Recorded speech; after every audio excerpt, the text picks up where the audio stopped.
Find the two numbers whose sum is 27 and product is 82.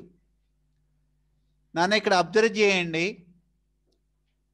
మన 5.2 ఎక్సర్సైజ్లో ఈ 5.2 ఎక్సర్సైజ్లో ఇది second problem, ఇది కూడా చాలా ఇంపార్టెంట్ ప్రాబ్లము.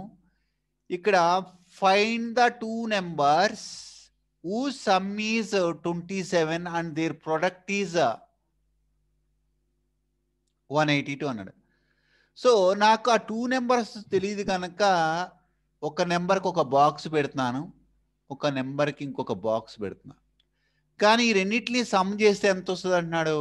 27 వస్తుంది అంటున్నాడు. సరే, నేనేం చేస్తానంటే ఒక నెంబర్ని, ఈ నెంబర్ని 10 అనుకున్నాను అనుకో, ఒక నెంబర్ 10 అనుకున్నాను అనుకో, రెండో నెంబర్ ఎంత అవుద్ది? 17 అవుద్దా? అంటే నువ్వు ఏం చేస్తున్నావో తెలుసారా, ఈ 27లోంచి నువ్వు 10 తీసినావు, అంతే కదా. సమ్ ఆఫ్ టూ నెంబర్స్ 27, ఒక నెంబర్ నువ్వు 10 అనుకుంటే రెండో నెంబర్ 17 అని చెప్తున్నావు. అంటే ఎందుకని? 10కి 17 కలిపితేనే కానీ 27 రాదు కనుక. ఇంకో విధంగా చెప్పాలంటే మనము 27లోంచి 10 తీస్తే కూడా మనకు 17 వస్తుంది, అంతే కదా. ఈ లాజిక్ నేను అప్లై చేస్తా. Let first number be some X అనుకుంటాను. అంటే ఇక్కడ నేను ఎక్స్ పెడతా. అంటే నేను 27లోంచి ఎక్స్ తీస్తే వచ్చేది కంపల్సరీ ఏమవుతుంది? 10 అయితే 10 27లో సపరేట్ చేస్తాము. ఇది ఎక్స్ అయితే ఎక్స్ 27లో సపరేట్ చేస్తే మిగిలిన నెంబర్ ఏమవుతుంది?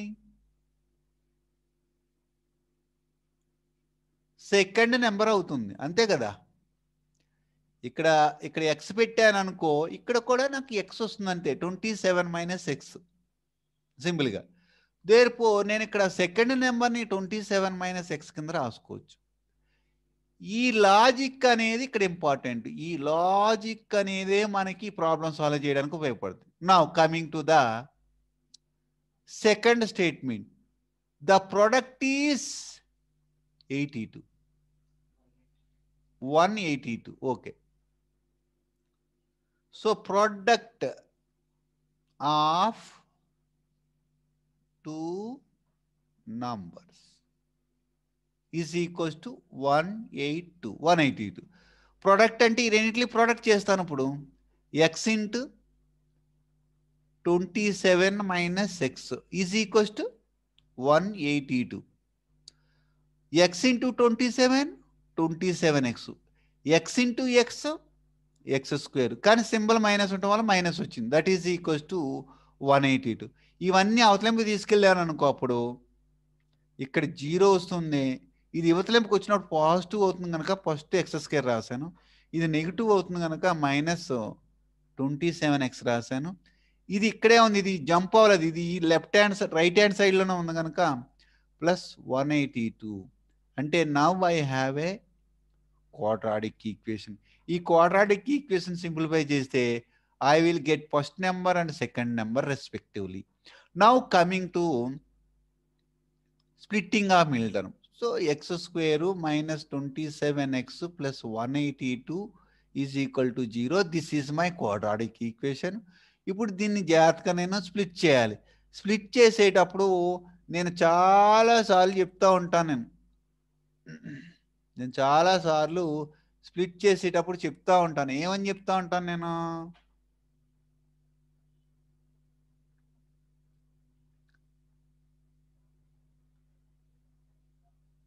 ఇక్కడ చూడండి, ఈ 182ని రఫ్ కాలంలో తీసుకోండి.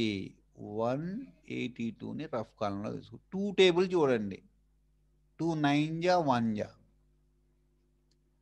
నెక్స్ట్ ఇందులో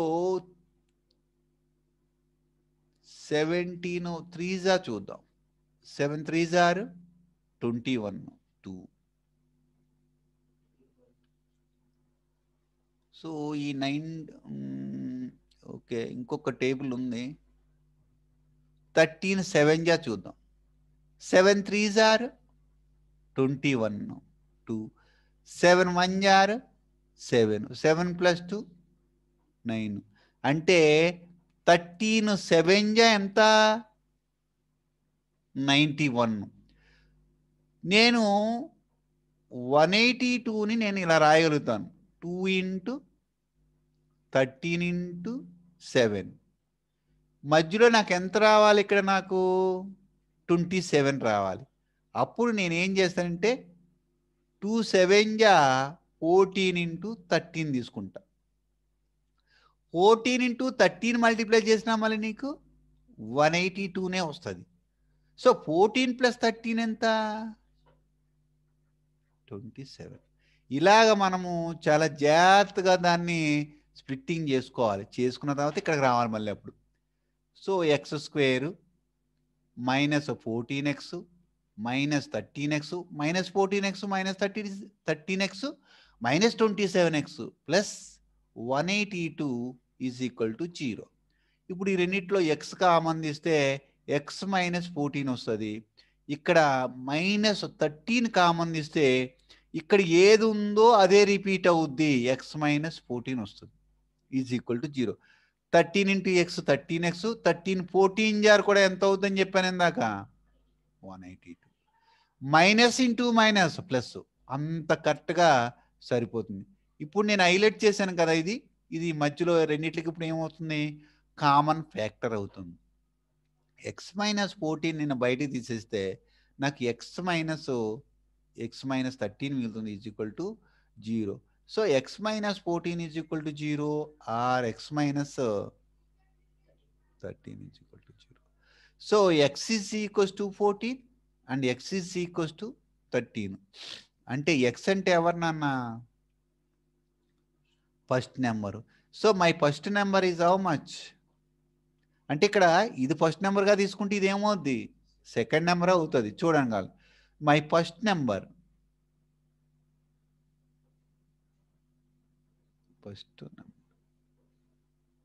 ఈజ్ ఈక్వల్స్ టు 14 తీసుకుంటే second number is equals to 27 minus 14 that is equals to 13. ఒకవేళ ఇది 13 తీసుకుంటే అదేమవుతుంది? అది 14 అవుతుంది.